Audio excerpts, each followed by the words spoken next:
යමෙක් කියනවා නම් මම තථාගතයන් වහන්සේගේ ධර්මයේ දේශනා කරන ධර්ම කතිකයෙක් කියලා ඒ පුද්ගලයා භික්ෂුවක් වුණත් භික්ෂුණියක් වුණත් උපාසකෙක් වුණත් උපාසිකාවක් වුණත් සහේතුක ධර්මයේ දේශනා කරන්න ඕන තථාගත ධර්මයට අනුව. එතකොට අපිට වාද වේද ඇති වෙන්නේ නැහැ. ත්‍රිපිටකය තියෙන්නේ සඳහා තමයි. වසර දහස් ගානක් තිස්සේ අපේ වාසනාවට පෙර වාසය කරපු උත්තරීතර ආර්ය මහා සංඝ රත්නය දිවි හිමියෙන් ඒ ධර්මය ආරක්ෂා කරලා දුන්න අපට. අපේ මහා පිනකට ඒ උත්තමයන්ට අපි සදා ණය ගැති.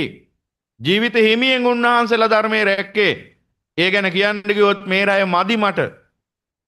එදා වලගම්බ රජුරුවන්ගේ කාලේ බැමිණිතියා සාගතේ බ්‍රාහ්මණ තිස්ස වසංගතේ කාලේ සාගතේ කාලේ තමන්ගේ ජීවිත පරදුවට තබලයි මේ රටේ වාසය කරපු අපගේ උත්තරීතර ආර්ය මහා සංඝ රත්නය මේ ත්‍රිපිටක ධර්මයේ රැකගත්තේ.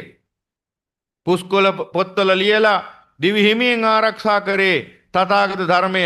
ඒ නිසා අදට අපට වාසනාව තියෙනවා ඒ උතුම් ධර්මයේ පරිශීලනය කරන්න. එසේ නොවේ නම් පින්වතුනි සැඟ වෙලා ගිහින් බොහෝ කල ධර්මය අර දහම්සොට ජාතකයේ දහම්සොට රජුරුව ගිහිල්ලා එක බණපදයක් හොයාගන්න මුළු රාජ්‍යම කැප කරලා ගිහිල්ලා අන්තිමට යකේගේ කටකට පැන්නා. අන්නේ තත්ත්වෙට එහෙනම් මෙලහට ඇවිල්ලා ලංකාව. එක බණපදයක් හොයාගන්න බැරි වෙනව එහෙනම්. එහෙනම් අධර්මයමයි ජයගන්නේ. නමුත් අපේ වාසනාවට ත්‍රිපිටකයේ තියෙනවා. හැබැයි ත්‍රිපිටකයේ තියෙන අල්මාරි වල පුස් වැඩි වැඩි, දුවිලි වැඩි වැඩි.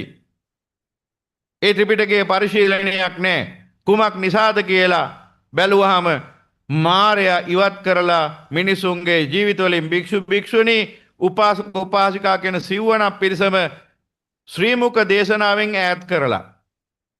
ඒ නිසා අද වෙනකොට මිනිස්සු ධර්ම දේශනා බණ දේශනා කියලා හිතන් ඉන්නේ කවුරු හරි භික්ෂුවක් තමන්ගේ කටට එන මොනවා හරි අපබ්‍රංශයක් විකාර කතාවක් විහිළු කතාවක් කියන එක තමයි බණ කියලා හිතන් ඉන්නේ.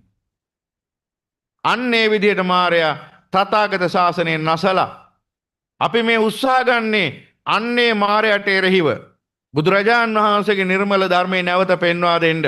ඒ නිසා සත්පුරුෂයෝ මේ සද්ධර්මයට කන් දෙත්වා කියලා මම මේ මූලාරම්භෙදීම ප්‍රාර්ථනා කරනවා. සාදු සාදු සාදු